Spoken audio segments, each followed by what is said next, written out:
Hi அஸ்ஸலாமு அலைக்கும். வணக்கம் கைஸ். இந்த வீடியோவில் லோகோ கிரியேட் பண்ணிவிட்டு மணி மேக் பண்ணுற ஒரு வெப்சைட் ஒன்று பார்ப்போம். ஸோ லோகோ கிரியேஷனில் மணி மேக் பண்ணுறதுல 2 டைப் ஆஃப் ஃப்ரீலான்சிங்கில் நாங்கள் பொதுவாக பார்ப்போம். அதாவது நீங்கள் லோகோ கிரியேஷன் எனக்கு தெரியும் அப்படின்னு ஒரு சொல்லி உங்களோட நாலேஜை நீங்கள் ப்ரூவ் பண்ணிவிட்டு கஸ்டமர்ஸை எடுக்கிறது. அதுக்கு நீங்கள் உங்களுக்குன்னு ஒரு போர்ட்ஃபோலியோ அல்லது உங்களுக்குண்டான ஒரு ஜிக்ஸையை நீங்கள் க்ரியேட் பண்ணிவிட்டு அதை நீங்கள் கஸ்டமர்ஸ்கிட்ட கொண்டு சேர்க்குற மாதிரி இருக்கும். ஸோ அதில் நிறைய டிப்ஸ் அண்ட் ட்ரிக்ஸ் இருக்கும், அதை படித்து கொள்ளுங்கள். அதே போல் இன்னொரு ஸ்கீம் என்னோடு சொன்னால், தேவையான ஆட்களுக்கு நம்ம அவங்க என்ன சொல்லுவாங்கன்னா, எங்களுக்கு வந்து லோகோ க்ரியேஷன் இந்தந்த கண்டிஷனில் இந்தந்த இதில் தேவை, அதை நீங்கள் எங்களுக்கு ப்ரொவைட் பண்ணுங்கன்னு ஒரு சொல்லி அப்போ ப்ரொவைட் பண்ணுவோம்.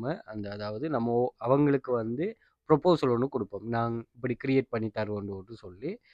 ஸோ அதிலிருந்து அவங்க உங்களை தெரிவு செய்து உங்களுக்கான ஜாப்ஸை தருவாங்க. ஓகே. So freelance